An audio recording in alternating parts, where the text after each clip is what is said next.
Vocês vão morar na minha casa, comer minha comida, usar meu dinheiro, mas terão que obedecer minhas regras, exatamente como eu obedeci às dos meus avós. A voz de Isabela ecoava firme no quarto de hospital, enquanto seus pais, Rogério e Sandra, a olhavam como crianças assustadas que acabaram de ser repreendidas.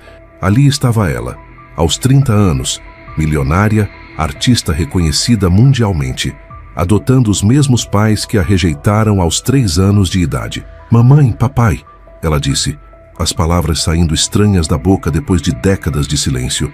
"Chegou a hora de vocês aprenderem o que significa ser família de verdade." Era sábado de manhã e a pequena Isabela, de apenas 7 anos, estava grudada na janela da sala, o narizinho achatado contra o vidro embaçado. Os olhinhos castanhos dela brilhavam de esperança, procurando por um carro que ela conhecia de cor, um Corsa azul todo amassado que às vezes, só às vezes, parava na frente da casa dos avós. Mas hoje era diferente. Hoje era especial. Porque ontem, quando o telefone da casa tocou, ela tinha ouvido a voz da mãe Sandra do outro lado da linha prometendo mesmo: "Amanhã eu vou buscar minha filha. Vamos pro shopping, comprar roupa nova, comer no McDonald's." "Vovó Lourdes", ela gritou da janela, a vozinha cheia de ansiedade. "Que horas eles disseram que vinham mesmo?" "Já é meio-dia." Dona Lourdes parou de lavar a louça, as mãos tremendo um pouquinho. Essa era a 5ª vez que a neta perguntava a mesma coisa, desde as 7 da manhã. A velha senhora sabia, como ela sabia, que aquele telefonema de ontem não significava nada.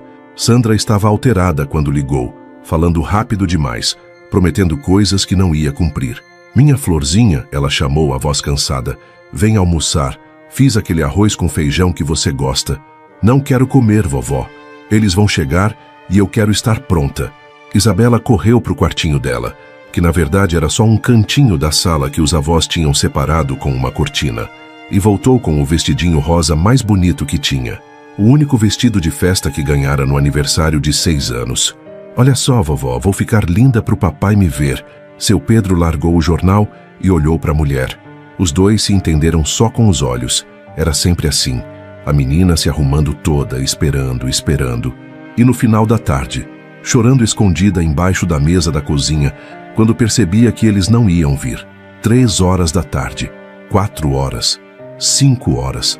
Isabela ainda na janela, agora em silêncio, o vestidinho rosa já amarrotado de tanto que ela mexia nas mãos nervosas. As lágrimas começaram devagarzinho, 1, 2, 3, até que viraram um choro soluçado que partia o coração. "Por que eles não me querem, vovó?" Ela gritou de repente, a vozinha esganiçada de dor. "Eu sou uma menina má? Eu fiz alguma coisa errada?" Dona Lourdes não aguentou mais. Largou tudo e correu para a neta, pegando ela no colo como se fosse um bebezinho. "Não, meu amor, você é a menina mais boa do mundo inteiro. O problema não é você." "Então por quê?" Isabela soluçava, o rostinho vermelho de tanto chorar. "Porque todas as crianças da escola têm pai e mãe que buscam elas, e os meus nunca vêm. Por que a Carla tem festa de aniversário com os pais dela e eu só tenho vocês?" A pergunta atravessou o peito de Dona Lourdes como uma facada. Como é que explica para uma criança de 7 anos que os pais dela estão perdidos no mundo dos vícios? Como é que fala que o filho dela, o Rogério, e a nora Sandra vivem presos numa dependência que não deixa espaço nem para respirar, quanto mais para amar uma filha? "Eles te amam, sim", mentiu Dona Lourdes, acariciando os cabelinhos castanhos da neta. "Só que, sabe quando a gente fica doente e não consegue sair da cama? Eles estão doentes, Isa. Doentes na alma. Então por que eles não vão no médico para ficar bons?" Seu Pedro se aproximou, os olhos vermelhos. "Como é que responde uma pergunta dessas? Porque é um tipo de doença que eles têm que querer se curar sozinhos, minha princesa. E até eles quererem de verdade." "Até quando?" Isabela gritou, descendo do colo da avó e batendo o pezinho no chão. "Até quando eu vou ter que ficar esperando? Eu não aguento mais, vovó. Não aguento mais ficar esperando." O desespero na voz da menina ecoou pela casinha. Dona Lourdes e seu Pedro se olharam, sem saber o que fazer. Como é que consola uma criança que já entendeu, mesmo sem entender, que foi abandonada pelos próprios pais? Isabela correu para o cantinho dela, pegou todos os desenhos que tinha feito e começou a rasgar, um por um. Não quero mais desenhar família, ela gritava, despedaçando os papéis. Não quero mais sonhar com eles, não quero mais. Ah, Isabela, para com isso. Seu Pedro tentou segurar as mãozinhas dela, mas a menina estava numa fúria de dor que assustava. Deixa ela, Pedro, sussurrou Dona Lourdes. Deixa ela botar para fora. Criança não pode guardar tanta mágoa assim no peito. E ali, no meio da sala pequena, cheia de pedaços de desenhos rasgados, Isabela se jogou no chão e chorou como nunca tinha chorado na vida. Um choro de quem perdeu algo que nunca teve de verdade. Um choro de quem, aos 7 anos, já sabia o que era rejeição. Quando ela se acalmou, estava deitadinha no colo da avó, os olhinhos inchados e vermelhos. Vovó, ela sussurrou, a voz rouca de tanto chorar. Eu vou crescer e vou ser muito rica. Aí, eu vou poder comprar o amor dos meus pais. Ai, minha filha. Dona Lourdes suspirou, o coração despedaçado. Amor não se compra, não. Então eu vou ser tão boa, que eles não vão ter como não me amar. Isabela continuou falando mais para si mesma que para os avós. Vou ser a filha mais perfeita do mundo. Aí, eles vão ter que me querer. Naquele momento, seu Pedro e Dona Lourdes perceberam que algo tinha mudado dentro da neta. Alguma coisa tinha se quebrado naquele sábado, mas ao mesmo tempo, alguma coisa muito forte tinha nascido. 6 horas da noite, o telefone tocou. Era Sandra. Alô, Dona Lourdes, desculpa aí, viu? Surgiu um problema aqui, e a gente não conseguiu passar aí hoje. Mas semana que vem a gente vai, tá? Beija a Isabela pra mim. Clique. A ligação terminou antes mesmo de Dona Lourdes poder responder qualquer coisa. Isabela ouviu tudo do cantinho dela. Não chorou mais. Só olhou para os pedaços dos desenhos rasgados no chão e sussurrou uma promessa que ninguém ouviu. Um dia vocês vão precisar de mim. E aí vamos ver quem vai estar esperando na janela. Será que essa menina de apenas 7 anos já sabia, sem saber, que um dia os papéis iam se inverter completamente? Antes de continuar essa história emocionante, coloque aqui nos comentários de qual cidade você está assistindo. Vai ser um prazer dar um coraçãozinho no seu comentário. Agora vamos continuar essa história emocionante. 3 anos se passaram desde aquele sábado devastador. Isabela agora tinha 10 anos e tinha aprendido uma lição amarga. Era melhor quando Rogério e Sandra não apareciam. Porque quando eles vinham, ai meu Deus, quando eles vinham, era pior que qualquer abandono. Era uma terça-feira de manhã quando Isabela ouviu o barulho do portão rangendo. Seu coração gelou. Ela conhecia aquele som. Era o jeito desleixado que o pai empurrava o portão, sem cuidado, sem carinho. Correu para a janela e viu os dois caminhando pelo quintalzinho dos avós. Rogério, magro que só pele e osso, os olhos fundos e amarelados, e Sandra, com aquela cara inchada de quem vivia bebendo, o cabelo desgrenhado e sujo. Vovó, ela sussurrou, correndo para a cozinha. Eles estão vindo. Dona Lourdes fechou os olhos e suspirou pesado. Sabia exatamente o que aquela visita significava. Não era saudade, não era amor, era desespero. Eles só apareciam quando estavam precisando de dinheiro para sustentar os vícios. Vai pro seu cantinho, minha filha, a avó pediu, tentando proteger a neta do que estava por vir. Pega seus lápis de cor e fica quietinha lá. Mas Isabela não conseguia se mover. Uma parte dela, aquela parte que ainda sonhava, ainda acreditava, queria correr e abraçar eles. Queria gritar, pai, mãe, que saudade, e sentir os braços deles em volta dela. Mas a outra parte, a parte que tinha aprendido a sofrer, sabia que não era isso que ia acontecer. A porta da frente se abriu sem cerimônia.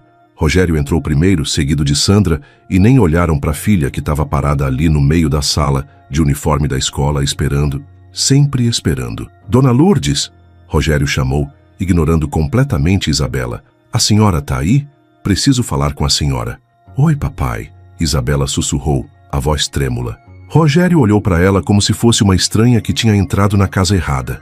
Ah, oi, ele respondeu seco, já desviando os olhos. Cadê sua avó? Cada palavra era como um tapa na cara da menina. Isabela sentiu o peito apertar, aquela dor conhecida subindo pela garganta. Ela queria chorar, mas tinha aprendido que chorar na frente deles só piorava as coisas. Dona Lourdes apareceu na sala, enxugando as mãos no avental. O rosto dela já estava fechado, preparado para mais uma batalha. O que vocês querem? Ela perguntou direto, sem rodeios. Calma aí, sogra, Sandra falou, tentando forçar um sorrisinho. Não pode nem visitar mais. Viemos ver nossa filha. Filha? Dona Lourdes riu amargo. Que filha? Vocês nem sabem em que série ela tá. Se tá indo bem na escola, se tá doente. Que filha? Isabela sentia as lágrimas queimando nos olhos. Era sempre assim. Eles falavam dela como se ela não tivesse ali, como se fosse um objeto que podiam fingir que era importante quando convinha. Escuta só, Rogério interrompeu impaciente. A gente não veio aqui para discussão. Estamos passando por uma situação difícil e precisam de dinheiro, seu Pedro completou, aparecendo na sala com cara de quem estava esperando essa conversa há tempos. Exato. Sandra bateu palma, como se finalmente alguém tivesse entendido o óbvio. Só uns R$200. É uma emergência mesmo, Dona Lourdes. A gente paga semana que vem. Isabela não aguentou mais ficar ali parada sendo invisível. Juntou toda a coragem que tinha no peito e se aproximou devagar da mãe. Mamãe, ela chamou baixinho. Posso te dar um abraço? Sandra olhou para a filha como se ela fosse um mosquito incomodando. E aí aconteceu o que Isabela jamais ia esquecer pelo resto da vida. Não me toque com essas mãos sujas, Sandra gritou, empurrando a menina com força. Tá vendo como vocês criaram essa menina? Sem educação nenhuma, interrompendo conversa de adulto. Isabela cambaleou para trás, o mundo girando ao redor dela. Olhou para as próprias mãozinhas. Ela tinha lavado elas direitinho antes de sair para a escola, como a vovó sempre ensinava. Por que a mãe falou que estavam sujas? Sandra, Dona Lourdes explodiu. Como é que você fala assim com sua própria filha? Minha filha? Rogério riu, um riso cruel que cortou o ar. Ela parou de ser minha filha no dia que vocês decidiram criar ela. Agora ela é problema de vocês. Nós não pedimos para vocês ficarem com ela. O silêncio que se seguiu foi pesado como chumbo. Isabela sentiu algo se despedaçar dentro do peito, um barulho que só ela conseguia ouvir. Era o som dos últimos pedacinhos de esperança sendo pisoteados. Vocês são uns monstros, seu Pedro sussurrou, a voz tremendo de raiva contida. Essa menina é um anjo, e vocês? E vocês o quê? Sandra gritou de volta. Vocês que quiseram bancar os santos, ninguém pediu. Se não quisessem o trabalho, era só ter deixado ela no abrigo. Abrigo! A palavra ecoou na cabeça de Isabela. Ela nem sabia direito o que era, mas pela forma que a mãe falou, devia ser algum lugar terrível. Um lugar para crianças que ninguém queria. Nós não vamos dar dinheiro para vocês comprarem mais veneno para o corpo. Dona Lourdes disse firme. Se vocês querem ajuda, vão procurar tratamento. Vão numa igreja, procurem ajuda de verdade. Ah, tá bom, Rogério debochou. Agora virou pregação. Escuta aqui, velha, eu não vim aqui para ouvir sermão. Ou vocês ajudam a gente, ou o quê? Seu Pedro se levantou, mesmo velhinho, enfrentando o filho. Vão fazer o quê? Levar a menina embora? Vocês nem conseguem cuidar de vocês mesmos. A discussão continuou, mas Isabela não ouvia mais nada. Tinha se encolhido no cantinho dela, atrás da cortininha, abraçada nos próprios joelhos. As palavras dos pais ecoavam na cabeça. Problema de vocês, não é minha filha, abrigo. 2 horas depois, Rogério e Sandra foram embora sem o dinheiro, mas não sem antes xingarem os avós e prometerem consequências. Isabela ficou no cantinho dela até escurecer, sem comer, sem falar, só pensando. Quando Dona Lourdes finalmente conseguiu convencê-la a sair de lá, a menina olhou para a avó com olhos que pareciam mais velhos que os próprios anos. Vovó, ela perguntou a voz pequenina, eu sou mesmo um problema? Você é a coisa mais boa que aconteceu na vida da gente, minha filha.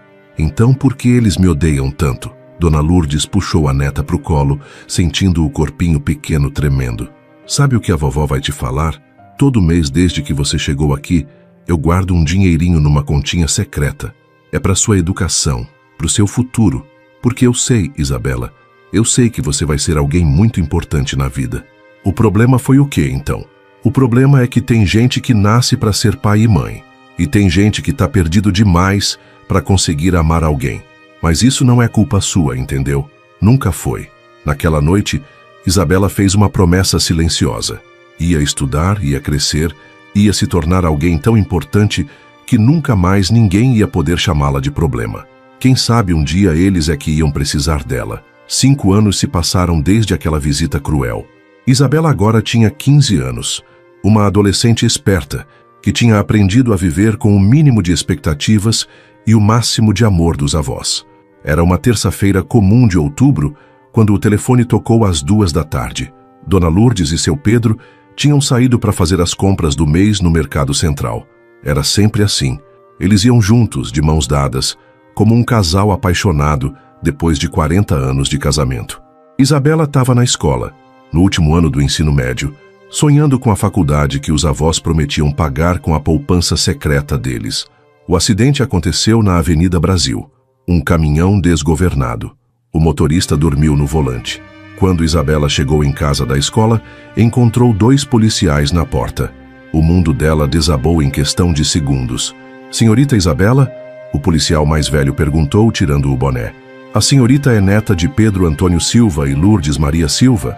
O sangue gelou nas veias dela. Sou... Por quê? Aconteceu alguma coisa? Lamento muito, menina. Houve um acidente. As palavras seguintes se perderam num eco distante. Isabela ouviu: não resistiram. Morte instantânea. Muito sentimos, mas nada fazia sentido. Como assim os avós não voltariam mais para casa? Como assim ela estava sozinha no mundo? Não. Ela gritou, ajoelhando no chão da calçada. Não é verdade. Eles foram só fazer compra. Eles vão voltar, mas no fundo do coração ela sabia. Sabia pelo jeito que os policiais falavam baixo, pelo olhar de pena dos vizinhos que começaram a se aproximar, pelo silêncio terrível que tomou conta da casinha, que sempre foi cheia de amor. O velório foi no dia seguinte. Isabela estava lá sozinha, vestida com o único vestido preto que tinha, o mesmo que usava nas apresentações da escola. Os caixões dos avós estavam lado a lado, como eles sempre dormiram na vida. Foi aí que Rogério e Sandra chegaram. Isabela sentiu o estômago revirar quando viu os 2 entrando no velório. Não era dor pelos avós, não era tristeza pela perda, era cálculo frio. Ela conhecia aquele olhar. Oi, filha, Sandra disse, tentando parecer comovida. Que tragédia, né? Coitados dos velhinhos. Isabela não respondeu. Estava ocupada demais, tentando não vomitar de nojo. Escuta, Rogério se aproximou, falando baixo. A gente precisa conversar sobre umas coisas práticas. Sobre a casa, essas coisas práticas. Isabela repetiu sem acreditar. Eles morreram ontem e vocês já querem falar de herança? Não é herança, é necessidade, Sandra retrucou. A gente tem dívidas, Isabela, e aquela casa vale um dinheiro bom. A casa é minha. Isabela explodiu, chamando a atenção de todo mundo no velório. É o único lar que eu tenho. Sua. Rogério riu um riso amargo. Você tem 15 anos, menina. Não pode ter casa em nome de menor. A casa vai ter que ser vendida e o dinheiro dividido entre os herdeiros legais. Isabela olhou para os caixões dos avós e sentiu uma raiva subir pelo peito que ela nunca tinha sentido na vida. Como eles tinham coragem de discutir dinheiro ali, na frente dos corpos das únicas pessoas que realmente amaram ela. Vocês são nojentos, ela sussurrou, mais alto o suficiente para todo mundo ouvir. Vocês não têm coração. Ah, agora virou santa? Sandra rebateu. Escuta aqui, mocinha. Agora os velhos morreram e você vai ter que aprender como é a vida real. Ninguém vai te sustentar de graça mais não.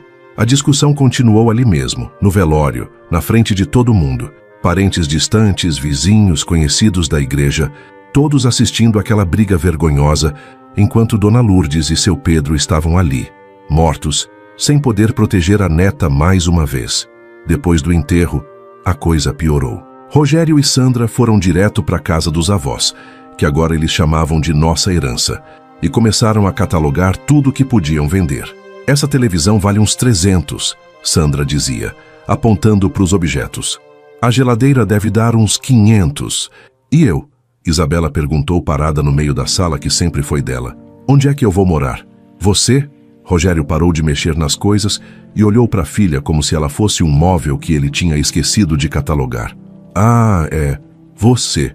Olha, Isabela. Sandra suspirou como se fosse fazer um favor gigantesco. Você já tem 15 anos. Na nossa época, com 15 anos a gente já trabalhava, já se virava sozinha. Tá na hora de você crescer. Crescer como? Eu ainda tô na escola. Então para de estudar e vai trabalhar, Rogério disse como se fosse a coisa mais óbvia do mundo. Nós não vamos poder sustentar pirralha. A gente mal consegue se sustentar. A palavra pirralha Ecoou na cabeça de Isabela como um tapa. Era sempre assim. Para eles ela nunca foi filha, nunca foi família. Era um problema, um peso, um incômodo.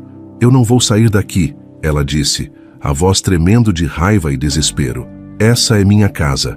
Aqui eu cresci. Aqui eu aprendi a andar. Aqui você nada, Sandra gritou. Isso aqui é herança nossa. Você não tem direito a nada. Foi aí que chegou a assistente social. Uma mulher baixinha, de óculos, que tinha sido chamada pelos vizinhos preocupados com a situação da adolescente. Boa tarde, ela disse se apresentando. Sou Regina do Conselho Tutelar. Vim verificar a situação da menor Isabela. Que bom que chegou, Rogério disse aliviado. A gente estava justamente tentando resolver essa situação. A menina vai ter que ir para um lar temporário, né? A gente não tem condições de criar adolescente. Não, Isabela gritou. Eu não vou para lugar nenhum. Eu quero ficar aqui. Infelizmente, querida, a assistente social disse com pena. Seus pais têm razão. Você é menor de idade e precisa de um responsável legal. Se eles não podem te receber, podem não querem. Isabela explodiu. Eles nunca me quiseram. Agora que os meus avós morreram, eles só querem se livrar de mim. A discussão continuou por horas. No final, a assistente social disse que voltaria no dia seguinte para levar Isabela para um abrigo temporário. Naquela noite, sozinha na casa dos avós pela última vez, Isabela chorou até não ter mais lágrimas. Caminhou pelos cômodos pequenos, tocando as coisas que sempre foram parte da vida dela. A poltrona do avô, o avental da avó pendurado na cozinha, a mesinha onde ela desenhou durante anos. Foi mexendo nas coisas da vovó que ela encontrou. Uma carta dobradinha escondida dentro da Bíblia com o nome dela escrito na frente. Minha neta querida. A carta começava com a letra trêmula de Dona Lourdes. Se você está lendo isso, é porque eu e seu avô já partimos. Mas antes de ir, quero que você saiba de algumas coisas importantes. Isabela sentou na cama dos avós e continuou lendo, as lágrimas caindo em cima do papel. Existe uma conta no Banco Popular, agência do Centro, no nome de você. São todos os nossos 15 anos de economia para sua educação. São 14 mil reais, minha filha. É para você estudar, para você se formar, para você ser a mulher incrível que eu sei que você vai ser. 14 mil reais. Era uma fortuna para uma menina de 15 anos. Mas a carta continuava. Eu sei que você deve estar com muita raiva dos seus pais agora. Eu sei que eles não foram os pais que você merecia. Mas eu quero que você entenda uma coisa. Eles não são maus, Isabela. Eles são doentes. São pessoas perdidas que nunca aprenderam a amar direito, porque nunca foram amadas direito. Isabela parou de ler. Como assim não eram maus? Como a avó podia defender eles depois de tudo? Um dia, minha neta, quando você for uma mulher forte e bem-sucedida, você vai entender que salvar quem a machucou é o maior ato de amor que existe. Nunca desista dos seus pais, mesmo quando eles desistirem de você. Porque no fundo, muito no fundo, eles precisam de você mais do que imaginam. A carta terminava com o endereço do banco e a senha da conta. Isabela dobrou o papel e olhou para os retratos dos avós na parede. Vovó, ela sussurrou. Eu prometo que vou fazer vocês se orgulharem de mim. E um dia eu vou salvar até mesmo quem me abandonou. Não sei como, não sei quando, mas eu vou. De manhã cedo, antes da assistente social chegar, Isabela pegou uma mochila, colocou o pouco que tinha de mais importante e saiu de casa. Não ia deixar ninguém decidir o futuro dela. Na rua, livre mas assustada, ela olhou para trás uma última vez. Quando voltasse àquela casa, seria como dona dela. E quando voltasse, quem sabe os papéis não estariam completamente invertidos. 3 anos se passaram desde que Isabela fugiu da assistente social. Agora, com 18 anos, ela tinha sobrevivido ao que muitos considerariam impossível, viver nas ruas do Rio de Janeiro sendo apenas uma adolescente. Mas Isabela não era qualquer adolescente. Ela tinha algo que a maioria das pessoas perdidas na vida não tinha: um propósito. Era 6 da manhã, numa quinta-feira, quando ela acordou no albergue da Lapa. O lugar era simples, básico, mas limpo. Com o dinheiro que os avós deixaram, ela conseguia pagar a diária de 15 reais e ainda sobrava para comer. Mas o dinheiro estava acabando e ela sabia que precisava de uma solução urgente. Hoje vai ser o dia, ela murmurou para si mesma, olhando no espelhinho quebrado do banheiro coletivo. Os olhos dela tinham uma determinação que não combinava com os 18 anos.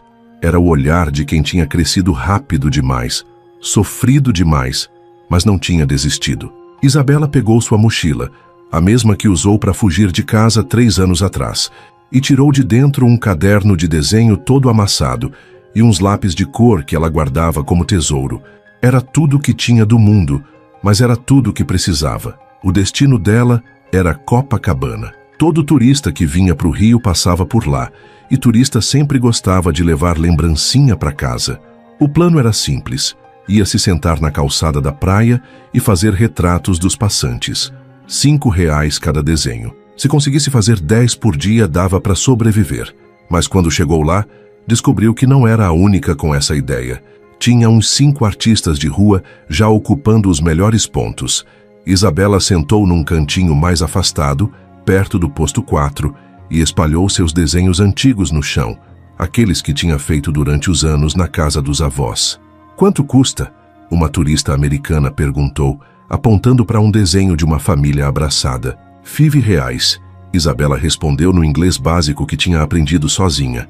A mulher pegou o desenho, olhou com carinho e deu R$ 10 para ela. "Beautiful", ela disse. "Very emotional." Emocional. A palavra ecoou na cabeça de Isabela.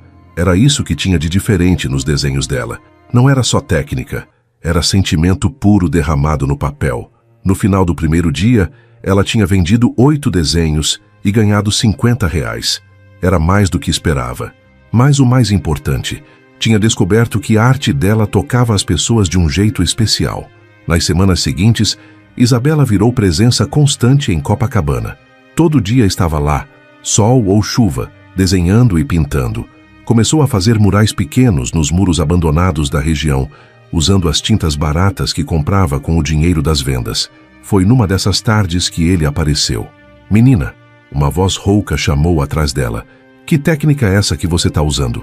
Isabela se virou e viu um senhor de uns 60 anos, cabelo grisalho, óculos pequenos, olhando atentamente para o mural que ela estava pintando. Uma mulher chorando, mas com lágrimas coloridas que viravam flores. "Não é técnica não, senhor", ela respondeu, meio sem jeito. É só o que eu sinto. Mário Quintana." Ele se apresentou estendendo a mão. "Professor de arte aposentado. E você tem um talento que eu não vejo há anos." Isabela limpou a mão suja de tinta na calça e cumprimentou o senhor. "Isabela", ela disse simplesmente. "Isabela, quantos anos você tem?" 18. "E onde você aprendeu a pintar assim?" "Sozinha. Sempre desenhei, desde pequena." Mário ficou em silêncio por um tempo, só olhando o mural dela. Era um trabalho que misturava técnicas que ele conhecia com uma originalidade que vinha do coração. "Você tem onde morar, menina?" A pergunta pegou Isabela de surpresa. Ela hesitou antes de responder. "Tenho sim, senhor." Mário não acreditou, mas não insistiu. "Olha, eu dou aulas particulares de arte há 40 anos. Me aposentei faz pouco tempo, mas, se você quiser, posso te ensinar algumas técnicas. De graça. Você tem talento demais para desperdiçar." Isabela sentiu os olhos marejarem. Fazia 3 anos que ninguém oferecia ajuda para ela sem querer nada em troca. "Por que o senhor faria isso?" "Porque arte verdadeira é rara, menina. E a sua tem algo que não se ensina em escola nenhuma. Tem alma." A partir daquele dia, Isabela ia toda tarde na casa de Mário, um apartamento simples no Flamengo, cheio de livros de arte e quadros antigos. Ele ensinava técnicas de pintura, história da arte, composição, mas o mais importante, ele acreditava nela. "Suas pinturas contam histórias, Isabela", ele dizia enquanto a observava trabalhar. "Cada pincelada tem um sentimento. Isso é o que separa um artista de um pintor." 6 meses depois, Mário insistiu para ela participar de uma exposição coletiva de jovens artistas no Museu Nacional de Belas Artes. Isabela achou que estava sonhando. "Eu não tenho dinheiro para moldura, professor", ela confessou, envergonhada. "Quem falou em dinheiro? Eu pago a moldura. Você só precisa escolher qual quadro vai expor." Isabela escolheu uma tela que tinha pintado pensando nos avós. 2 velhinhos de mãos dadas caminhando em direção a uma luz dourada. Chamou de Amor Eterno. Na noite da abertura da exposição aconteceu o impossível. Um colecionador americano se interessou pela tela dela. "Quanto custa esta obra?" Ele perguntou para o organizador da exposição. Isabela nem sabia quanto cobrar.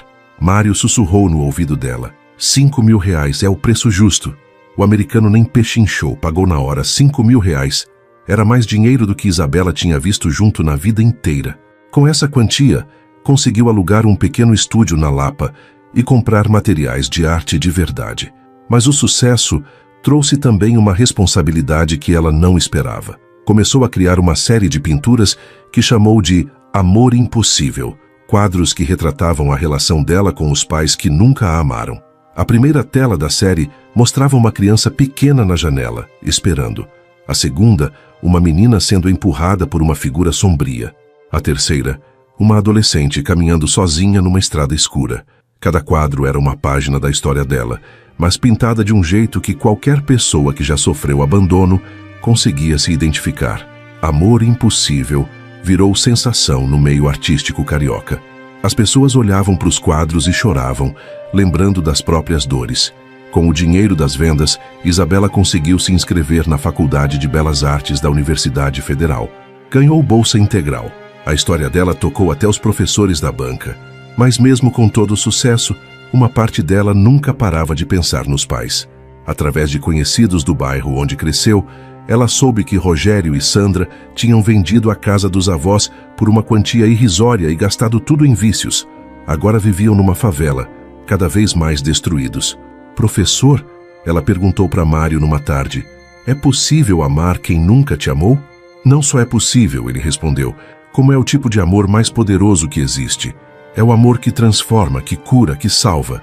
Mas e se essas pessoas não merecem ser salvas? Ah, minha filha, Mário suspirou. Quem decide quem merece ou não ser salvo? Se dependesse de merecimento, nenhum de nós seria salvo de nada. Naquela noite, Isabela começou uma nova tela. Era diferente de todas as outras da série Amor Impossível. Nesta, uma mulher adulta estendia as mãos para duas figuras caídas no chão. O título da obra seria Redenção. Ela ainda não sabia, mas estava pintando o próprio futuro. Um futuro onde ela teria que decidir se vale a pena salvar quem a destruiu. E pela primeira vez na vida, a resposta parecia ser sim. 8 anos se passaram desde que Isabela vendeu sua primeira obra. Agora, aos 30 anos, ela estava numa galeria em Paris, observando pessoas do mundo inteiro pararem em frente aos seus quadros e chorarem. Silenciosamente, mas chorarem. Era a abertura de sua 5ª exposição individual internacional. Amor Impossível, uma jornada de redenção, estava sendo exibida na prestigiosa Galerie Maegt, a mesma que já expôs Picasso e Matisse. Mas Isabela não se sentia como uma celebridade, sentia-se como aquela menina de 7 anos que esperava na janela.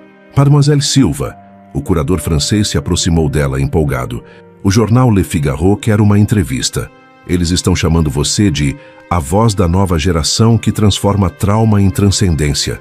Isabela assentiu educadamente, mas sua atenção estava fixada numa mulher idosa, que chorava em frente ao quadro A Espera Eterna. Uma criança na janela, pintada com cores que começavam vibrantes e aos poucos se tornavam acinzentadas. Com licença, ela disse ao curador e se aproximou da senhora. Isso é exatamente como eu me senti quando era criança. A mulher sussurrou em inglês, secando as lágrimas. Como você consegue pintar o que ninguém consegue explicar? Porque eu vivi isso, Isabela respondeu suavemente. E porque descobri que a dor compartilhada vira cura. Era sempre assim, onde quer que suas obras fossem expostas. Paris, Nova York, Londres, Tóquio. Pessoas se reconheciam naquelas histórias de abandono pintadas em tela. A série Amor Impossível tinha se tornado um fenômeno mundial porque falava de algo universal, a dor de não ser amado pelos próprios pais. 2 horas depois, sozinha no apartamento luxuoso que alugara no 7º arrondissement, Isabela olhava pela janela para a Torre Eiffel iluminada. Tinha tudo o que sempre sonhara: reconhecimento, dinheiro, independência. Suas obras eram vendidas por valores que ela nunca imaginou. A última tinha sido comprada por um colecionador japonês por 800 mil euros. Mas mesmo com todo o sucesso, ainda dormia abraçada à foto dos avós.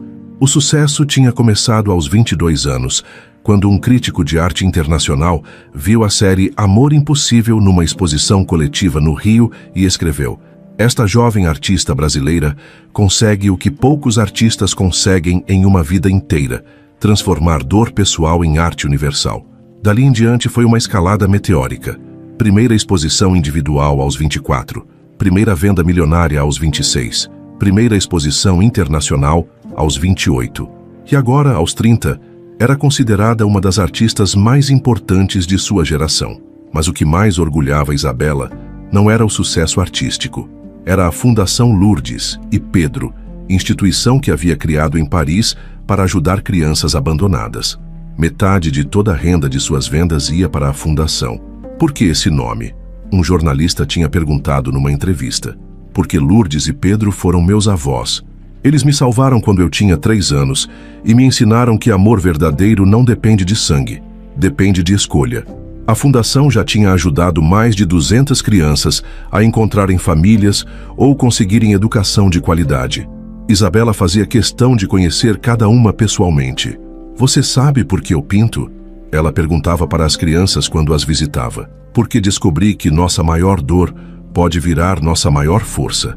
Numa tarde de quinta-feira, enquanto trabalhava numa nova tela no ateliê parisiense, o telefone tocou. Era Mário Quintana, ligando do Rio. Isabela, minha filha. A voz dele estava estranha. Preciso te contar uma coisa. Fala, professor. O senhor tá bem? Eu é que quero saber se você vai ficar bem depois do que vou te contar. O coração de Isabela acelerou. Ela largou o pincel e se sentou. É sobre seus pais, Isabela. O mundo pareceu parar. Fazia 2 anos que ela não recebia notícias de Rogério e Sandra. A última informação que tinha era que estavam morando na rua, completamente destruídos pelos vícios. Eles estão internados no Hospital Geral da Posse. Mário continuou. A assistente social que cuidou de você anos atrás, a Regina, me ligou. Ela lembrou que eu era seu professor e pediu para me avisar. Internados por quê? Rogério tá com cirrose terminal. O fígado dele parou de funcionar. Sandra tá com demência alcoólica avançada. Os médicos dizem que não tem muito tempo. Isabela sentiu as pernas bambas. Sentou-se no chão do ateliê, entre as telas espalhadas. E eles sabem sobre mim? Sobre o que eu me tornei? Não, minha filha. Eles não fazem ideia. Para eles, você ainda é aquela menina que desapareceu aos 15 anos. Regina disse que ninguém nunca vai visitá-los. Estão completamente sozinhos. O silêncio que se seguiu foi pesado. Isabela olhou ao redor do ateliê. Quadros que valiam milhões, prêmios internacionais nas prateleiras, convites para exposições em museus famosos. Tudo que havia conquistado a partir da dor que eles causaram. Isabela, você tá aí? Tô sim, professor. O que você vai fazer? Ela levantou devagar e caminhou até uma tela que estava pintando, uma nova da série Amor Impossível. Era uma mulher adulta, olhando para 2 figuras destruídas no chão, as mãos estendidas em direção a elas. Há meses que pintava essa imagem sem saber por quê. Agora sabia. Professor, ela disse a voz firme, eu vou voltar para o Brasil. Tem certeza, minha filha? Depois de tudo que eles fizeram com você, tem uma coisa que a gente sempre conversou, lembra? Sobre o tipo de amor mais poderoso que existe? Amar quem nunca te amou, Mário completou. É isso, chegou a hora de eu descobrir se sou capaz desse tipo de amor. E se eles rejeitarem você de novo? Isabela olhou para a foto dos avós na mesa do ateliê, ao lado de uma foto dela, recebendo um prêmio internacional. Então, pelo menos eu vou saber que tentei, que não fui como eles. Naquela noite, ela cancelou 3 exposições agendadas para os próximos meses. Cancelou entrevistas, contratos, compromissos, ligou para sua assistente e disse apenas: preciso voltar para casa. Tenho uma família para salvar. A assistente ficou confusa. Mas você sempre disse que não tinha família. É que eu descobri uma coisa, Isabela respondeu olhando para a tela inacabada. Família não é quem te deu a vida. Família é quem você escolhe salvar. 3 dias depois, estava no avião de volta ao Rio, carregando uma mala pequena e uma certeza gigantesca. Ia oferecer aos pais a chance que eles nunca deram a ela. Mas desta vez, os papéis estariam completamente invertidos. Desta vez, eles é que precisariam dela. E pela primeira vez na vida, ela tinha o poder de dizer sim ou não. A pergunta que martelava em sua cabeça durante todo o voo era: será que conseguiria fazer o que eles nunca conseguiram? Será que conseguiria amar sem condições? Ou será que faria eles sentirem pela primeira vez na vida como era ser rejeitado por quem mais deveria te amar? O avião desceu no Galeão numa manhã ensolarada de setembro. Isabela Silva, a artista milionária reconhecida mundialmente, voltava para casa. Mas primeiro, tinha uma parada muito importante a fazer. Um hospital público na Baixada Fluminense, onde 2 pessoas destruídas esperavam por um milagre que nem sabiam que existia. O Hospital Geral da Posse cheirava a desinfetante e desespero. Isabela parou na porta da entrada, respirando fundo. 15 anos se passaram desde a última vez que viu os pais. 15 anos durante os quais ela se transformou de uma menina rejeitada numa mulher de sucesso internacional. Mas nada, nem todo o dinheiro do mundo, nem todo o reconhecimento artístico, tinha preparado ela para esse momento. "Posso ajudar?" A recepcionista perguntou, olhando estranha para a mulher elegantemente vestida, que parecia perdida num hospital público da Baixada. "Estou procurando 2 pacientes", Isabela disse, a voz mais firme que se sentia por dentro. "Rogério Silva e Sandra Silva." A recepcionista digitou os nomes no computador antigo, que demorou uma eternidade para responder. "Ala C, leitos 23 e 24, mas visitante só pode subir com autorização de parente. Eu sou filha deles." A moça olhou Isabela de cima a baixo, roupa cara, cabelo bem cuidado, postura de quem tinha dinheiro, e depois olhou a tela do computador. "Aqui não tem nenhum contato de emergência cadastrado para eles. Na verdade," ela baixou a voz, "esses 2 pacientes nunca receberam visita, em 6 meses de internação. 6 meses. Isabela sentiu o estômago revirar. Eles estavam ali, morrendo há 6 meses, e ninguém, absolutamente ninguém, tinha ido vê-los. "Pode subir", a recepcionista disse, entregando uma etiqueta de visitante. "Ala C, 3º andar." O elevador subiu devagar, como se o próprio hospital quisesse dar tempo para Isabela mudar de ideia. A cada andar que passava, ela se lembrava de uma humilhação diferente. O empurrão da Sandra, o desprezo do Rogério, as palavras cruéis, o abandono. Mas se lembrava também das palavras dos avós. Eles não são maus, são doentes. O 3º andar era um corredor longo, cheio de macas nos corredores e o barulho constante de monitores. Isabela caminhou devagar, até encontrar a enfermeira responsável. "Vim ver Rogério e Sandra Silva", ela disse. A enfermeira, uma mulher negra de uns 50 anos com olhos cansados, suspirou pesado. "Você é parente? Porque esses 2 aí..." Ela balançou a cabeça. "Não tem família, coitados. 6 meses aqui e ninguém nunca veio. Nem um telefonema. Sou filha deles." A enfermeira olhou surpresa. "Filha? Mas eles sempre disseram que não tinham ninguém. É complicado." Isabela disse simplesmente. "Olha, vou te avisar antes de você entrar." A enfermeira pousou a mão no braço dela. "Eles não tão bem. O Rogério mal fala mais e a Sandra, às vezes ela tem momentos de lucidez, mas a maior parte do tempo ela não sabe nem onde está." Isabela assentiu, mesmo sentindo as pernas bambas. "Leito 23 é ela, 24 é ele. Pode entrar." A enfermaria tinha 8 leitos separados por cortinas finas. Isabela caminhou devagar até os números 23 e 24, que ficavam um do lado do outro. Parou na frente das cortinas, reunindo coragem. Respirou fundo e abriu a primeira cortina. A mulher deitada na cama não parecia Sandra. A Sandra, que Isabela lembrava, era uma mulher de 40 e poucos anos. Ainda bonita apesar dos vícios. Esta criatura esquelética, com cabelos brancos e ralos, olhos fundos e amarelados, parecia ter 80 anos.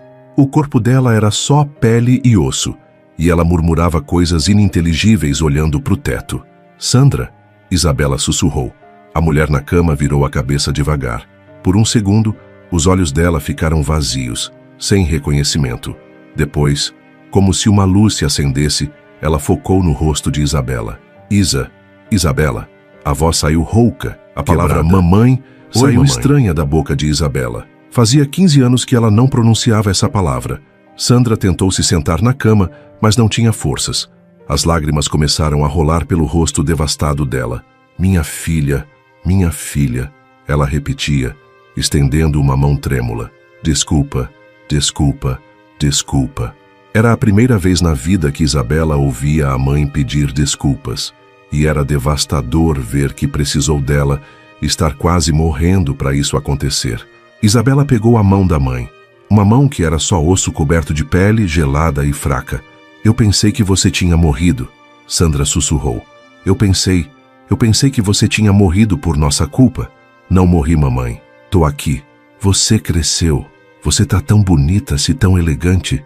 Sandra parecia estar lutando para manter a lucidez. Você conseguiu. Você conseguiu sem a gente. Isabela sentiu um nó na garganta.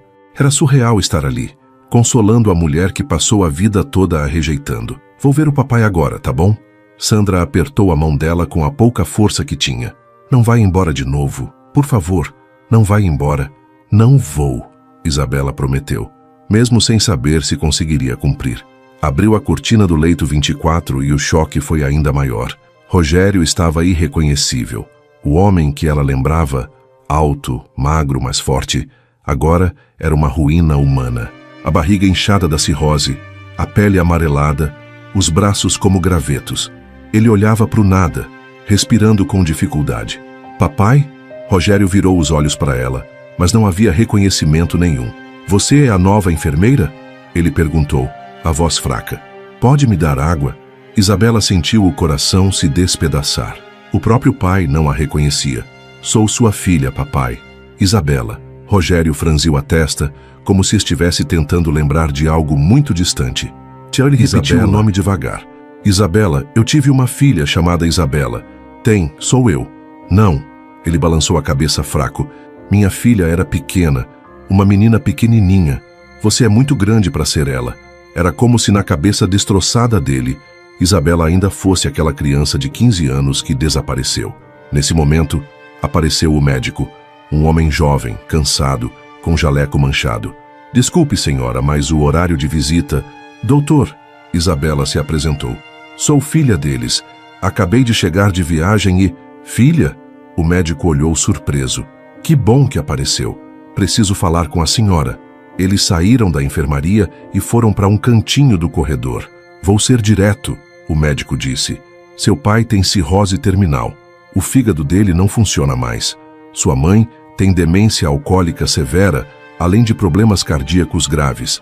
Sem tratamento especializado, eles têm no máximo 3 meses de vida. E com tratamento? Existe uma clínica particular especializada em casos terminais que consegue prolongar a vida e melhorar a qualidade dos últimos tempos. Mas é caro. R$50 mil por mês. Por paciente. R$100 mil por mês. Para a maioria das pessoas, seria impossível. Para Isabela era menos do que ela ganhava vendendo um quadro pequeno. Eles têm chance de se recuperar? O médico suspirou. Recuperar completamente não. Mas podem ter mais tempo, com menos sofrimento. Principalmente sua mãe. Com o tratamento certo, os momentos de lucidez dela podem aumentar. Isabela olhou de volta para a enfermaria, onde 2 pessoas destruídas esperavam pela morte, completamente sozinhas no mundo. Se eu pagar o tratamento, ela perguntou.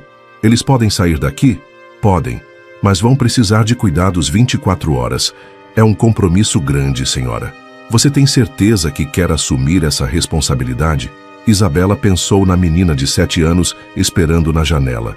Pensou na adolescente de 15 anos que fugiu de casa. Pensou na mulher de 30 anos que se tornou milionária, transformando dor em arte. E tomou a decisão que mudaria tudo. Doutor, ela disse, a voz firme, eu quero levar eles para casa, para minha casa, e vou pagar tudo o que for necessário. Mas, senhora, é uma responsabilidade muito grande.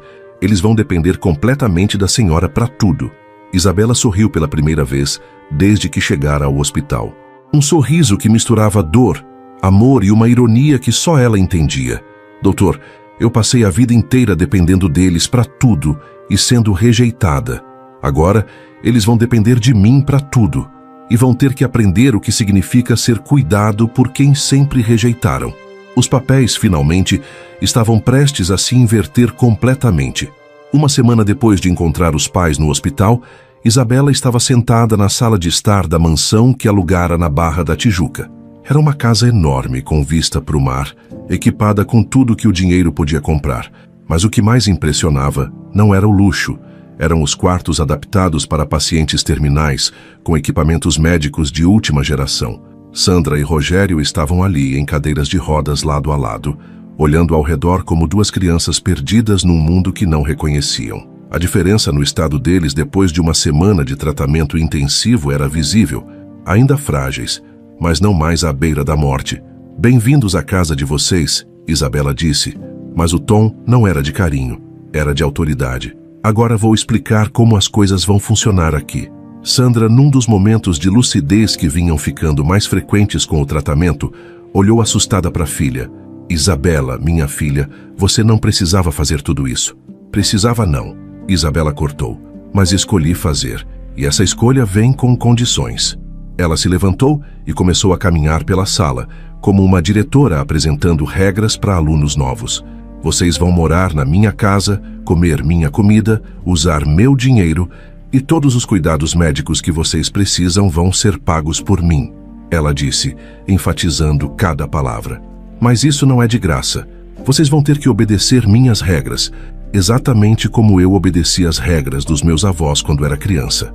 Rogério, que ainda lutava para entender onde estava, murmurou. Que regras? Isabela parou na frente dele e se agachou, ficando na altura dos olhos dele, exatamente como os avós faziam com ela quando era pequena. Regra número 1. Nada de substâncias que prejudiquem o tratamento. Nem uma gota de bebida, nem um cigarro, nada. A equipe médica vai monitorar vocês 24 horas. Regra número 2. Vocês vão me tratar com respeito. Pela primeira vez na vida de vocês, vão ter que me tratar como filha. Regra número 3. Vocês vão participar das sessões de terapia familiar que eu contratei, 3 vezes por semana, sem exceção. E regra número 4. Ela fez uma pausa dramática. O amor de vocês vai ter que ser conquistado. Não vou mais correr atrás de carinho que nunca veio. Se vocês quiserem meu afeto, vão ter que mostrar que merecem. Sandra começou a chorar baixinho. Filha, eu sei que a gente errou muito. Erraram não, mamãe. Isabela a corrigiu. Vocês me destruíram. E agora, eu tenho o poder de decidir se vale a pena reconstruir alguma coisa entre a gente. Ela se dirigiu a uma enfermeira que estava de plantão. Márcia, pode mostrar os quartos deles e explicar a rotina médica? Depois que os pais foram levados para os quartos, Isabela ficou sozinha na sala. Pegou o telefone e ligou para a empresa de segurança. Preciso instalar câmeras de monitoramento em toda a casa, ela disse. Quero poder acompanhar tudo o que acontece aqui, 24 horas por dia. 3 dias depois, o sistema estava funcionando. Isabela podia ver, através do celular, cada movimento dos pais. Era como supervisionar crianças, o que, de certa forma, era exatamente o que estava fazendo. No 4º dia, Sandra teve uma crise. Começou a gritar que queria sair da casa, que queria voltar para a rua. Eu não aguento ficar presa aqui. Ela gritava tentando sair da cama. Quero minha liberdade. Isabela chegou no quarto com a calma de quem já esperava por isso. Liberdade? Ela repetiu, sentando na beirada da cama. Que liberdade, mamãe? A liberdade de morrer numa sarjeta? A liberdade de não ter onde dormir? Pelo menos eu vivia do jeito que eu queria. Viviam? Isabela riu, mas não era um riso alegre. Vocês chamam aquilo de viver? Vocês estavam morrendo, mamãe. Sozinhos, abandonados, esquecidos por todo mundo. Sandra parou de gritar e olhou para a filha com um misto de raiva e confusão. Por que você está fazendo isso? Por que não deixa a gente morrer em paz? Por quê? Isabela disse, aproximando o rosto do dela. Eu aprendi com meus avós que a gente não desiste de família, mesmo quando a família desiste da gente. Mas você está nos tratando como crianças, Isabela completou. É exatamente assim. Vocês vão ter que aprender desde o básico, como conviver, como respeitar, como amar. Igualzinho eu tive que aprender quando era pequena. 2 semanas depois, a rotina estava estabelecida. Todas as manhãs, Isabela sentava com eles na mesa do café e explicava as atividades do dia, como uma mãe faria com crianças pequenas. Hoje vocês têm fisioterapia às 9 reais, sessão com a psicóloga às 14 reais e à noite vamos jantar juntos. Como uma família. A palavra família ainda soava estranha saindo da boca dela. Rogério, que estava respondendo bem ao tratamento e recuperando parte da lucidez, começou a questionar a situação. Isabela, você não pode nos manter presos aqui como prisioneiros. Prisioneiros? Ela levantou uma sobrancelha. Vocês têm quarto com vista para o mar. Comida gourmet, tratamento médico de primeira qualidade e uma filha que está gastando uma fortuna para manter vocês vivos. Que tipo de prisão é essa? Mas nós somos seus pais, Rogério protestou. Você não pode nos tratar assim. Isabela parou de comer e olhou diretamente nos olhos dele. Pais? Ela repetiu devagar. Vocês querem mesmo falar sobre ser pais comigo? O silêncio que se seguiu foi pesado. Tá bem, ela continuou. Vamos falar sobre ser pais. Pais protegem os filhos, cuidam, amam incondicionalmente. Vocês fizeram isso comigo? Rogério baixou os olhos. Pais sacrificam suas vontades pelo bem dos filhos. Vocês fizeram isso? Sandra começou a chorar. Pais estão presentes nos momentos importantes da vida dos filhos. Vocês estiveram? Nós tínhamos problemas. Rogério tentou se defender. Problemas? Isabela se levantou da mesa. Eu tinha 3 anos quando vocês me abandonaram com os meus avós. 3 anos. E vocês escolheram os vícios ao invés de mim. Nós éramos jovens, não sabíamos. Pare! Isabela gritou, batendo a mão na mesa. Parem de inventar desculpas. Vocês sabiam exatamente o que estavam fazendo quando me empurravam, quando me chamavam de problema, quando apareciam em casa só para pedir dinheiro. A sala ficou em silêncio absoluto. Então agora, ela continuou, recuperando a compostura, vocês vão aprender o que significa ser família. Mas desta vez eu é que vou ensinar. Naquela noite, pela primeira vez desde que chegaram, Isabela foi até o quarto deles na hora de dormir. O que você vai fazer? Sandra perguntou assustada.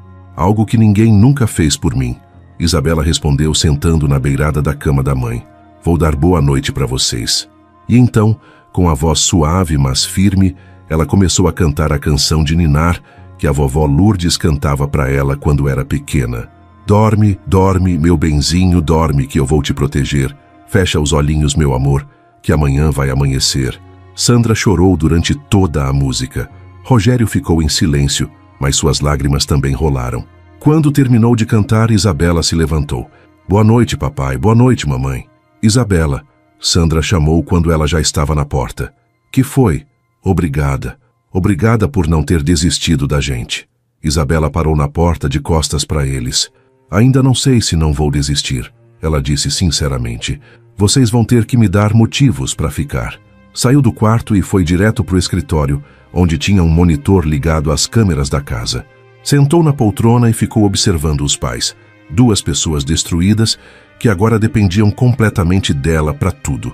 Pela primeira vez na vida, ela tinha o poder que eles sempre tiveram sobre ela. A pergunta que martelava na cabeça dela era: será que conseguiria ser melhor do que eles foram? Ou será que o poder de decidir sobre a vida de alguém era uma tentação forte demais para resistir? Uma coisa ela sabia com certeza: os papéis estavam oficialmente invertidos. E agora, finalmente, Rogério e Sandra iam descobrir como era depender do amor de alguém que tinha todos os motivos do mundo para negar esse amor. O jogo tinha mudado completamente, e desta vez, Isabela é que ditava as regras. 2 meses se passaram desde que Rogério e Sandra chegaram na casa de Isabela. Era uma terça-feira de manhã, quando ela decidiu que estava na hora de começar as aulas mais importantes que qualquer um deles já teria. Hoje vamos aprender algo básico, Isabela anunciou durante o café da manhã, falando como uma professora primária. Vamos aprender a dizer bom dia de um jeito carinhoso. Rogério quase engasgou com o café. Como assim? Pai, ontem quando você acordou, você só resmungou e se arrastou até a mesa. Isso não é jeito de cumprimentar a família. Mas eu disse bom dia, disse, mas como se fosse uma obrigação. Hoje eu quero que vocês me cumprimentem como se estivessem felizes em me ver. Sandra, que estava tendo mais momentos de lucidez a cada dia com o tratamento, olhou confusa. Filha, a gente já é adulto. São adultos que nunca aprenderam o básico do amor familiar. Isabela cortou. Então vamos começar do zero, como crianças mesmo. Ela se levantou da mesa. Vou sair da sala e entrar de novo. Quero que vocês me cumprimentem como pais de verdade fazem com os filhos. Isabela saiu da sala e esperou alguns segundos. Quando voltou, encontrou os 2 parados, sem saber o que fazer. Bom dia, filha. Rogério tentou, a voz incerta. Melhorou, Isabela disse, mas ainda está forçado. Mãe? Sandra hesitou, depois abriu um sorrisinho tímido. Bom dia, minha filha. Dormiu bem? Muito melhor. Isabela bateu palmas. Agora vocês entenderam. É assim que uma família se cumprimenta. Nos dias seguintes, as aulas continuaram. Isabela ensinou eles a perguntar sobre o dia dela, a demonstrar interesse genuíno nas coisas que ela falava, a não só esperar o momento de pedir alguma coisa.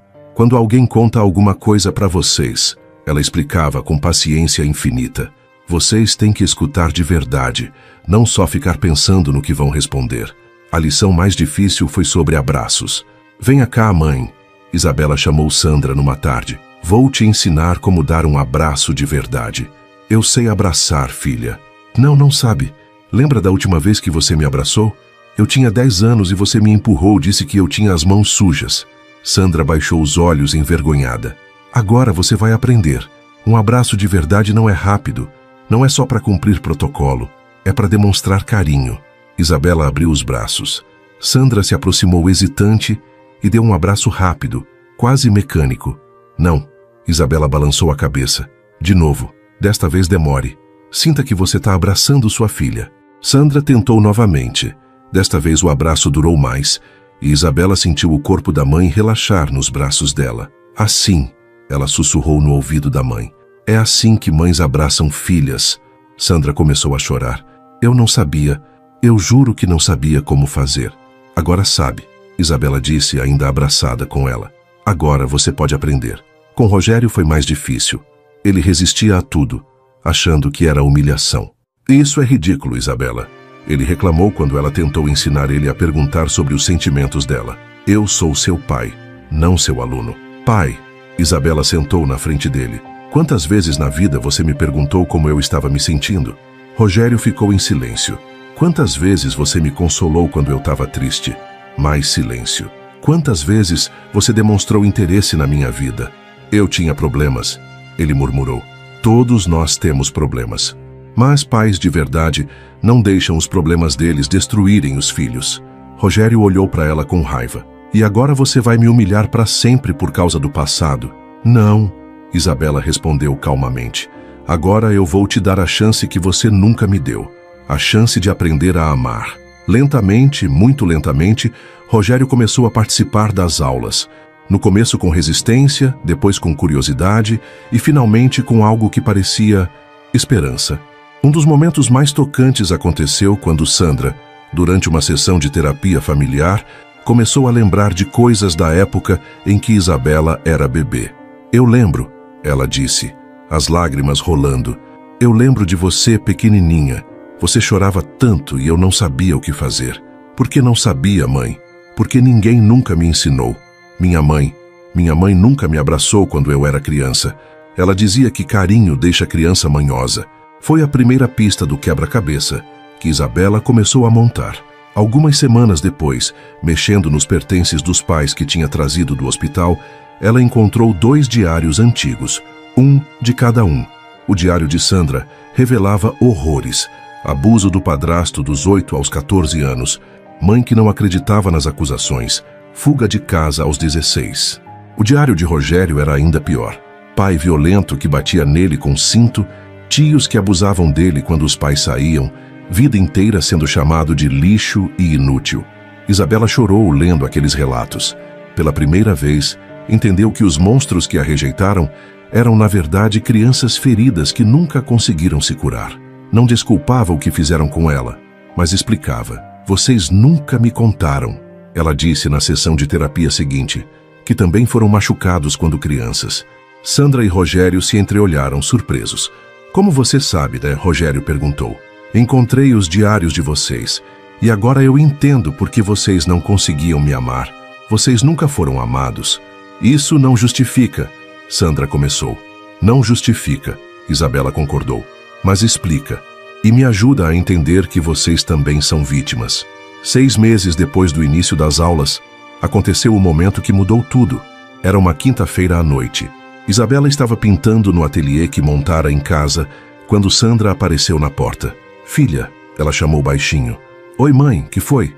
Eu queria te falar uma coisa. Sandra entrou no ateliê e ficou olhando as telas. Várias da série Amor Impossível, algumas novas que Isabela estava criando sobre redenção e perdão. Essas pinturas, Sandra sussurrou, são sobre nós, né? São. Você transformou toda a dor que a gente te causou em arte. Transformei. Sandra se aproximou da filha, que estava sentada em frente a uma tela nova. Isabela, ela disse, a voz tremendo, eu quero que você saiba que eu te amo, de verdade. Pela primeira vez na minha vida, eu sei o que significa amar alguém de verdade. Isabela parou de pintar, virou-se lentamente para a mãe. Como assim? Esses meses aqui, vendo você cuidar da gente mesmo depois de tudo que a gente fez, me ensinou o que é amor de verdade. E agora eu sinto isso por você. Era a primeira vez na vida que Isabela ouvia eu te amo da boca da mãe. E era genuíno. Ela conseguia sentir. As lágrimas vieram sem aviso. Eram lágrimas de 30 anos de espera, de dor, de esperança, de amor negado que finalmente estava sendo oferecido. Eu também te amo, mãe. Ela sussurrou, e pela primeira vez desde a morte dos avós, deixou as lágrimas rolarem livremente. Sandra a abraçou, mas desta vez foi um abraço verdadeiro, longo, cheio de amor aprendido tarde demais, mas ainda há tempo. Obrigada. Sandra sussurrou no ouvido da filha. Obrigada por não ter desistido da gente. Obrigada por finalmente ter aprendido a me amar. Isabela respondeu. Naquela noite, pela primeira vez em 30 anos, Isabela dormiu sabendo que tinha uma mãe que a amava de verdade. Faltava conquistar o coração do pai. Mas com Sandra do lado dela, talvez fosse possível realizar o impossível, transformar uma família destruída numa família de verdade. 3 semanas se passaram desde que Sandra disse "Eu te amo" pela primeira vez. Era uma sessão de terapia familiar numa quinta-feira à tarde, quando a psicóloga doutora Marina decidiu que estava na hora de abrir as feridas mais profundas. Hoje vamos falar sobre as origens, ela anunciou, ajeitando os óculos. Rogério, Sandra, chegou a hora de vocês contarem para Isabela toda a verdade sobre o passado de vocês. Isabela estava sentada entre os pais na sala de terapia que ela havia montado na própria casa. Nos últimos meses, tinha visto eles melhorarem fisicamente e emocionalmente, mas sabia que ainda havia segredos guardados. Que verdade? Isabela perguntou, olhando para os pais que ficaram visivelmente tensos. A verdade sobre por que vocês se tornaram dependentes químicos, doutora Marina explicou. A verdade sobre por que nunca conseguiram ser pais. Rogério balançou a cabeça. Não quero falar sobre isso. Pai, Isabela disse suavemente, você passou a vida toda fugindo das suas dores. Não acha que está na hora de enfrentar? Você não entende, Isabela. Algumas coisas é melhor deixar enterradas. Nada que fica enterrado se cura, doutora Marina interveio. Rogério, você quer mesmo morrer carregando isso sozinho? O silêncio pesou na sala por longos minutos. Finalmente Rogério suspirou fundo. Meu pai, ele começou, a voz tremendo. Meu pai não era um homem bom. Isabela segurou a respiração. Ele começou quando eu tinha 7 anos. No início, dizia que era brincadeira de pai e filho. Depois virou rotina. As lágrimas começaram a rolar pelo rosto de Rogério. Isabela sentiu o estômago revirar, entendendo o que ele estava tentando dizer. Toda noite, por 7 anos, ele entrava no meu quarto. E minha mãe sabia. Ela fingia que dormia, mas sabia. Meu Deus, Isabela sussurrou. Quando eu fiz 14 anos e cresci o suficiente para enfrentar ele, consegui fazer parar. Mas o estrago já estava feito. Eu não conseguia dormir. Não conseguia me concentrar na escola, não conseguia existir. Rogério limpou o rosto com as mãos trêmulas. Foi quando descobri que se eu usasse certas substâncias, as memórias paravam de me atormentar. Era a única forma de não enlouquecer. Isabela olhou para o pai com olhos completamente diferentes. Pela primeira vez na vida, via nele não o monstro que a rejeitou, mas uma criança que foi destroçada pelos próprios pais. E você, mãe? Ela perguntou, virando-se para Sandra. Sandra estava chorando silenciosamente desde que Rogério começou a falar. Eu também, ela balbuciou. Meu padrasto. Quando minha mãe se casou com ele, eu tinha 8 anos. A voz de Sandra era quase inaudível. Ele dizia que se eu contasse para alguém ia acabar com minha mãe. Então eu aguentei. Aguentei por anos. Quantos anos? Doutora Marina perguntou gentilmente. Até os 15, quando não aguentei mais e contei para minha mãe. Ela não acreditou. Disse que eu estava inventando história para chamar atenção. Isabela sentiu uma raiva profunda subir pelo peito. Não dos pais, mas dos monstros que destruíram a infância deles. Fugi de casa aos 16, Sandra continuou. Morei na rua, me prostituí para comer, e quando descobri a bebida, descobri que ela apagava a dor. Foi assim que vocês se conheceram? Isabela perguntou. Numa clínica de reabilitação, Rogério respondeu. Tínhamos 20 anos. Éramos duas pessoas completamente destruídas tentando se ajudar. Mas vocês não se amavam de verdade, doutora Marina observou. Não, Sandra admitiu. A gente se agarrou um no outro como dois náufragos se agarram em qualquer tábua. Não era amor, era desespero. E quando eu nasci? Isabela perguntou, temendo a resposta. Rogério e Sandra se entreolharam. Era óbvio que essa era a parte mais difícil. Quando descobrimos que Sandra estava grávida, Rogério disse lentamente, nós entramos em pânico. Como duas pessoas completamente quebradas iam cuidar de uma criança. No começo tentamos, Sandra acrescentou. Juro que tentamos, mas toda vez que você chorava, que precisava de alguma coisa, a gente surta. Por quê? Porque, Rogério explicou, as lágrimas caindo. Seu choro me lembrava do meu próprio choro quando era criança. E ninguém nunca veio me consolar. E eu, Sandra continuou, toda vez que você me olhava esperando carinho, eu me lembrava de quantas vezes olhei para minha mãe da mesma forma e não recebi nada. Isabela estava devastada. Toda a raiva que tinha guardado por 30 anos estava se transformando numa tristeza profunda pelos pais que nunca tiveram chance de ser normais. Vocês me levaram para os avós porque não conseguiam cuidar de mim, ela concluiu. Não, Rogério balançou a cabeça. Seus avós que vieram nos buscar. Como assim? Sandra respirou fundo antes de contar a parte mais dolorosa da história. Quando você tinha 2 anos, nós tentamos... Tentaram o quê? Tentamos acabar com tudo, Rogério disse rapidamente. Os dois juntos.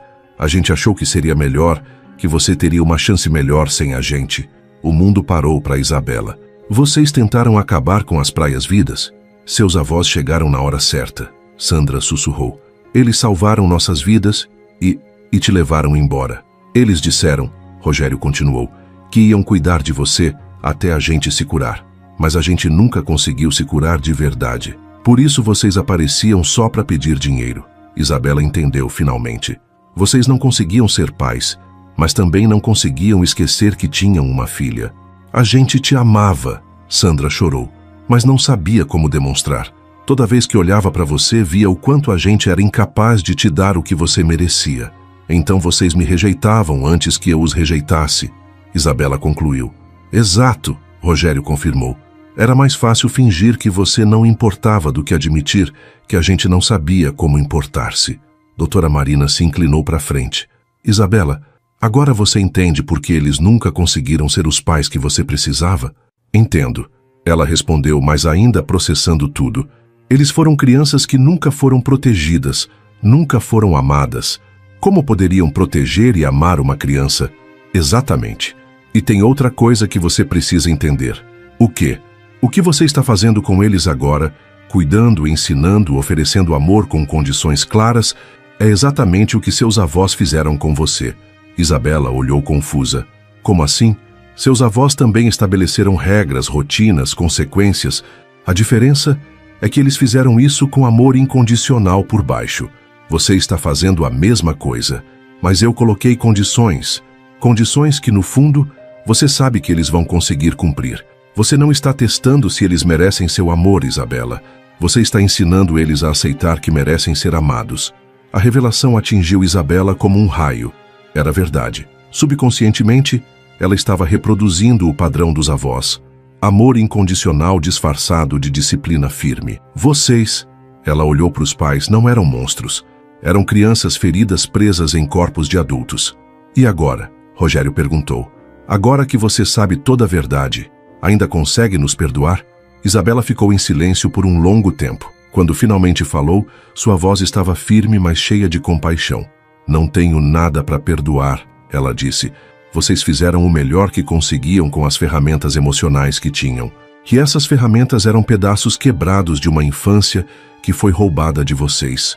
Então, Sandra perguntou esperançosa, você ainda vai cuidar da gente? Não, Isabela respondeu, e viu o desespero nos olhos deles.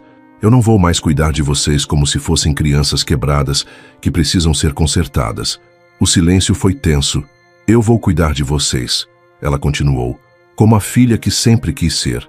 E vocês vão aprender a ser os pais que sempre quiseram ser. Mesmo depois de tudo? Especialmente depois de tudo. Porque agora eu entendo que o amor verdadeiro não é amar quem merece, é amar quem precisa. Naquele momento, pela primeira vez em 30 anos, Isabela, Rogério e Sandra se abraçaram como uma família de verdade. 3 pessoas quebradas que finalmente entenderam que às vezes as rachaduras são por onde a luz entra.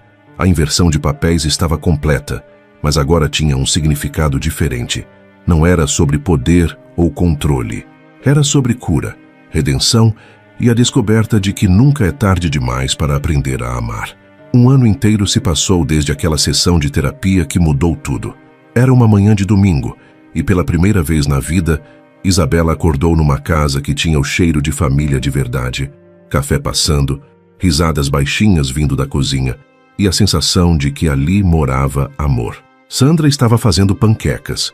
Ela tinha aprendido a cozinhar durante os meses de recuperação, como uma forma de demonstrar carinho. Rogério estava sentado à mesa, lendo o jornal e fazendo comentários sobre as notícias, como pais normais fazem. "Bom dia, filha", Sandra disse quando Isabela entrou na cozinha, e o abraço que se seguiu era daqueles que curam décadas de solidão. "Bom dia, mãe. Bom dia, pai. Como você dormiu, minha princesa?" E Rogério perguntou.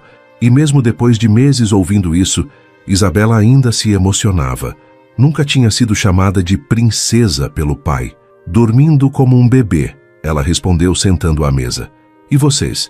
Era surreal. Ali estavam eles, 3 adultos conversando como uma família normal. Mas Isabela sabia que essa normalidade tinha sido construída tijolo por tijolo, lágrima por lágrima, perdão por perdão. "Filha", Sandra disse, servindo as panquecas, "hoje faz exatamente 8 meses que eu não bebo uma gota de álcool." "Eu sei, mãe, e você não imagina o orgulho que sinto de você."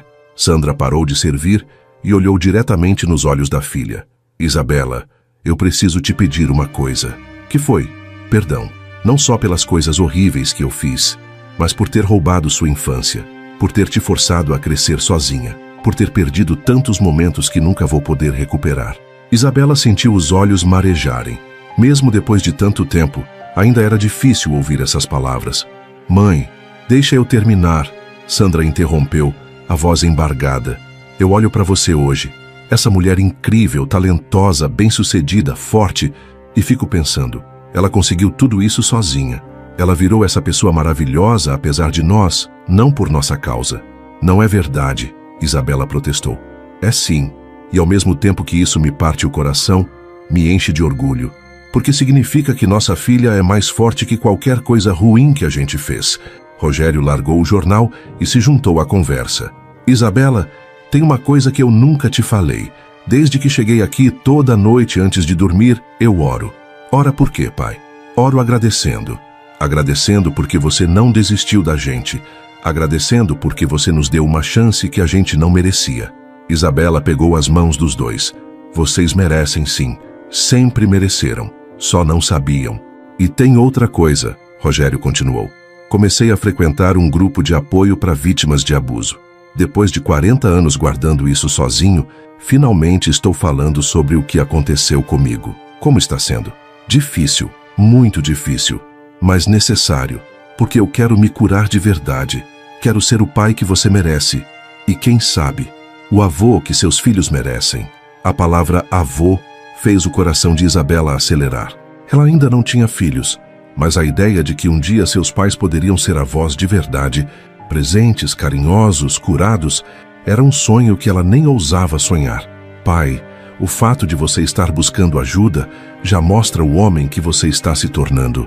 Depois do café, eles fizeram algo que nunca tinham feito antes. Foram visitar o túmulo dos avós, juntos, como uma família. No cemitério, em frente às lápides de Dona Lourdes e seu Pedro, Isabela segurou as mãos dos pais e falou baixinho: "Vovó, vovô, eu trouxe eles aqui. Trouxe seus filhos para conhecer vocês de verdade. Eles não são mais aquelas pessoas perdidas que vocês conheceram. Eles estão tentando ser diferentes." Sandra ajoelhou na frente da lápide da mãe. "Mãe, Eu sei que a senhora tentou me ensinar a ser mãe, mas eu não estava pronta para aprender. Agora eu estou, e quero que a senhora saiba que sua neta me ensinou tudo que a senhora tentou me ensinar. Rogério, com mais dificuldade por causa da cirrose, também se ajoelhou. Seu Pedro, o senhor foi mais pai para minha filha do que eu jamais fui. Obrigado por ter feito o que eu não consegui fazer, e obrigado por ter criado uma filha que soube me perdoar. Os três ficaram ali por 1 hora, em silêncio, cada um fazendo as pazes com o passado à sua maneira.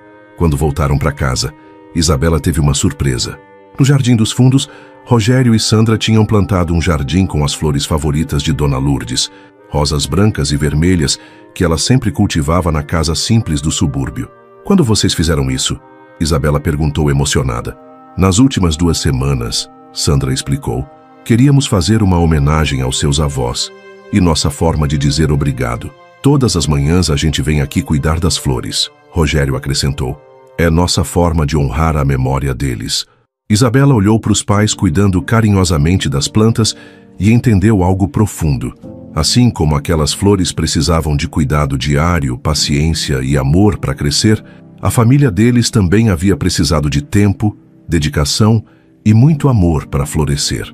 6 meses depois, Isabela tomou uma decisão que surpreendeu todo mundo. Decidiu escrever um livro sobre a experiência de adotar os próprios pais. Por que você quer contar nossa história para o mundo todo? Sandra perguntou preocupada. Porque tem muita gente por aí que acha que família destruída não tem conserto, que pai que abandona não tem jeito, que mãe que rejeita nunca vai mudar. E você acha que nossa história pode ajudar essas pessoas? Eu sei que pode, porque se nós conseguimos, depois de tudo o que aconteceu, qualquer família pode conseguir. O livro Quando Filhos Adotam Pais foi lançado 2 anos depois e se tornou um fenômeno mundial, não só pela história em si, mas pela mensagem de esperança que carregava. Nunca é tarde demais para reconstruir uma família baseada no amor verdadeiro. Mas o que mais orgulhava Isabela não era o sucesso do livro. Era ver Rogério e Sandra trabalhando como conselheiros numa clínica de reabilitação, ajudando outros pais dependentes químicos a não perderem seus filhos. Vocês sabem o que mais me impressiona em vocês dois? Ela disse numa noite, observando os pais ajudarem um casal jovem que estava passando pelo mesmo que eles passaram. O quê? Sandra perguntou. É que vocês transformaram a pior parte das vidas de vocês na melhor coisa que fazem agora. Usam a dor de vocês para curar a dor dos outros. 5 anos depois do reencontro no hospital, Isabela estava no jardim observando uma cena que a emocionava todos os dias. Rogério e Sandra, agora completamente sóbrios e saudáveis, cuidando carinhosamente das plantas que homenageavam os avós. Filha, Rogério a chamou. Vem ver. As rosas estão florescendo mais bonitas este ano. Isabela se aproximou e viu que era verdade. As flores estavam exuberantes, coloridas, cheias de vida. Sabe por quê? Ela disse, abraçando os pais. Porque quando a gente cuida das raízes com amor e paciência, tudo floresce no tempo certo. Mesmo quando as raízes estão machucadas, Sandra perguntou. Especialmente quando estão machucadas, Isabela respondeu. Porque plantas que sobrevivem às tempestades ficam mais fortes que as outras. Naquela tarde, enquanto os 3 cuidavam juntos do jardim, Isabela percebeu que tinha conseguido algo que parecia impossível. Não só tinha salvado os pais, como tinha salvado a si mesma. Porque descobriu que curar quem nos machucou é, na verdade, a forma mais poderosa de nos curarmos. A órfã rejeitada que um dia adotou os próprios pais havia se tornado uma filha amada por pais que aprenderam a amar. E mais importante que tudo, havia criado uma família baseada não no sangue, mas na escolha consciente de amar, perdoar e reconstruir. Alguns anos depois, quando perguntavam para Isabela qual era o segredo para transformar uma família destruída numa família feliz, ela sempre respondia a mesma coisa. O amor verdadeiro não é amar quem merece, é escolher amar quem precisa, especialmente quando essa pessoa é você mesmo. E assim, a menina que cresceu esperando amor na janela se tornou a mulher que ensinou ao mundo que às vezes, para ter a família que sonhamos, precisamos ter a coragem de criar ela com nossas próprias mãos, nosso próprio coração e nossa própria escolha de nunca desistir.